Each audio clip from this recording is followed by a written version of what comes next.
شوا ججنیه اسپێدەهیا جژنەیە هێشتی چک ji xewran hebûyî bû bi dezveînana Helîsê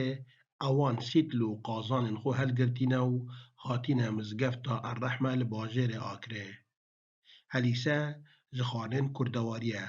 belê li Akirê navê wê bi cejnê ve hatiye nîsandin. Spêdehiya cejnê jî bê Helîse ya bêtam e. خودی خوشیاوی او سپیدا عید لازما ما هلیسه تگاده هبید ما پی خوشه یعنی وقت قدیم ما تشتاخو اغلب هر هلیسه آخوری نوکش ام بردوام ان شاء الله هم بخیر خو هم تبرکیش هم زانین ام بردوام ان شاء الله مصالح چه کین لیره جامع الرحمه المهدی ام هند الصلاة الجامعة رحمة الأوكري يوم مولا طارق غوي وهليسة تيتا تشكرن هند الصلاة بو كوري خيري تشين بري عيدة تشين حيوانات خوكرين قصاب ديت حيوانات مفاكوشيت بشتينجي رجع عرفات دي دوني خوشوين دي كينات اوفيدو بشتينجي شاف مغرب دي اوغري خو هل كان حتى سبيدي دهينين اوا بيكتت دوني بشتينجي اوفا گرمه بشتينجي قليه بشتينجي گوشتي وڵاتین Akirê jî li zûrbey cih û gerekên dîr û nêzik li spêdehiya zî qazan û sîtlên xwe berhevkirîne û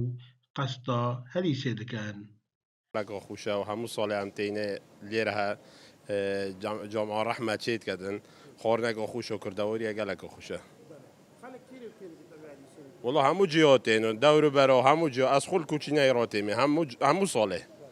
تقريبا ساعة 4 اسبده دست بدگن تقريبا 17 بس زياده خبصه هندك تين دول هندك ول نوگرن Helîse Akirê ji layê hunermendan bûye stran.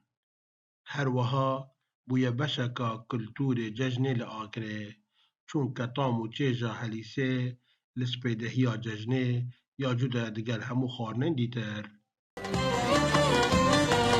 شو چراخه شوا خودیه و هرنه الیسی تو برکی ججنیه شوا ججنیه İsmail Said, dezgehê mîdyayê Badînan. Akirê.